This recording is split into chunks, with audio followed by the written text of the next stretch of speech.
The smartest sports YouTuber back with another video. And I gotta tell you why the Cincinnati Bengals have the most underrated draft in the NFL. No doubt about it. It's all facts. You have people on TV like Mel Adult Diaper Kuiper, Stephen A. Dumbass Smith, that they're not talking about the Bengals, okay? No one's really talking about this Bengals draft class, so it's up to us to talk about it. It's up to us to explain the facts and how the Cincinnati Bengals just hit this draft class out of the park. When I see a lot of people, they're either not talking about it or they're underselling just how good this draft class was.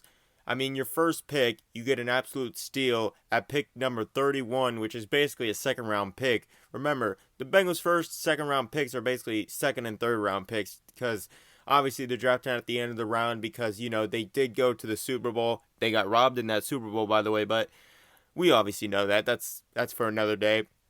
But like I said, absolute steal with the first round pick, Daxton Hill, speed demon, 4.3 speed, and people want to hype up speed when it comes to wide receivers, but I guess they just don't. They want to ignore speed when it comes to the people guarding those wide receivers.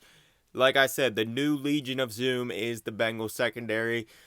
They have three people in the secondary now, 4.3 speed, athletic speed demons, great tacklers, and that's another thing people don't talk about. The tackling that they've picked up, and people might think that's an underrated trait that a corner or safety can have is tackling, but when you're in a division with Lamar Jackson, Nick Chubb, the Steelers who have no quarterback and they just have Najee Harris, they're going to be running heavy teams, and you need people in the secondary that are long, athletic, and can tackle very well, and that's what the Bengals have done. The Bengals' third round pick, people think that was a reach, but it's only a reach because interior D line, they usually go later in the draft. But when you're picking at the end of the third round, you can't wait till the end of the fourth round and hope your guy drops there.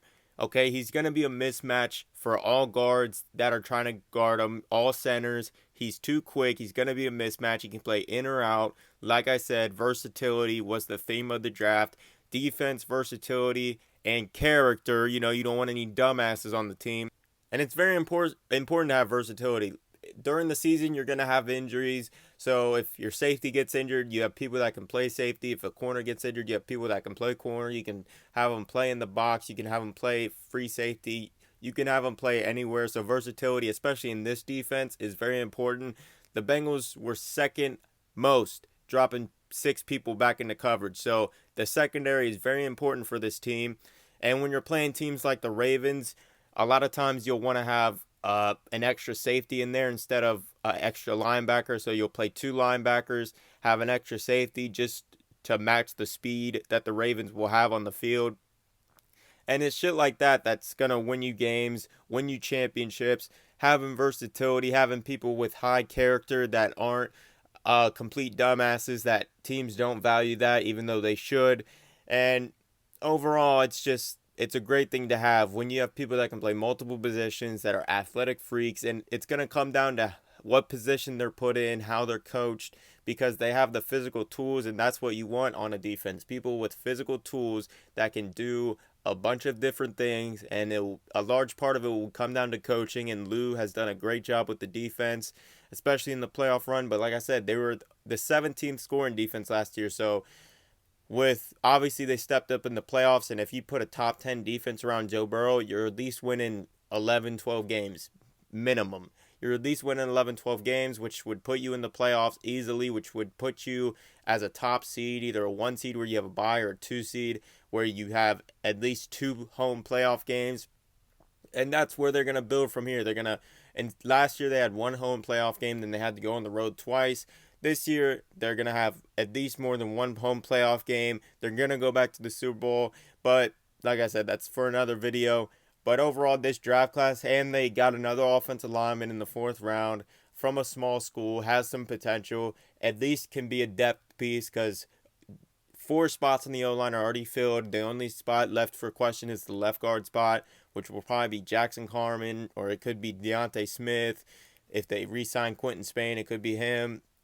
Or it could be, obviously, the new guy that was drafted. Small school, has some potential, is an absolute fucking monster with his size.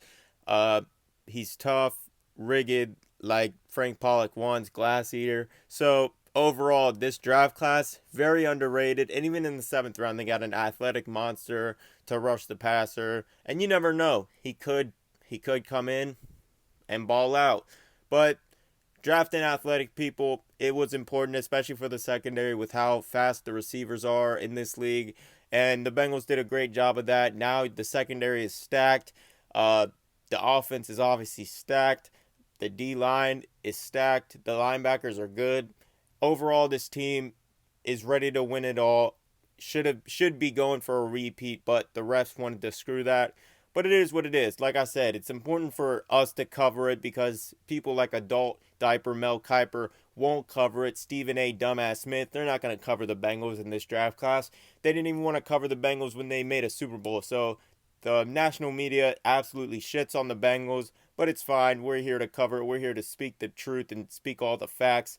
And if you like this video, hit the like button, subscribe to the channel, keep the channel growing, and you just listen to the smartest sports YouTuber on the planet. That's a fact. And I'm out.